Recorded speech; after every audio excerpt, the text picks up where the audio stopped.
ఈ భూమికి దరిద్రం పట్టినది. అది సాలదన్నట్టు 2 ఏళ్ళేందు ఒక్క మానసుఖపడి కరువులో మా చేతికి వచ్చేదే సగం పంట.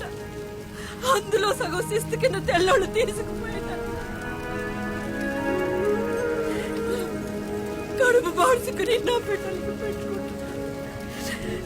అది సాలక ఇది పో దొంగతనం చేశాడయ్యా.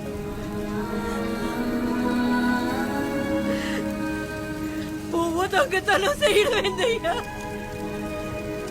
నలుగురికి పెట్టని ఇల్లు 4 మెతుకులు కోసం సరిపోతే నేను తట్టుకోలేకపోయాను. పరువుపై బతకడం కన్నా సావడం నేర్చుకున్నాను.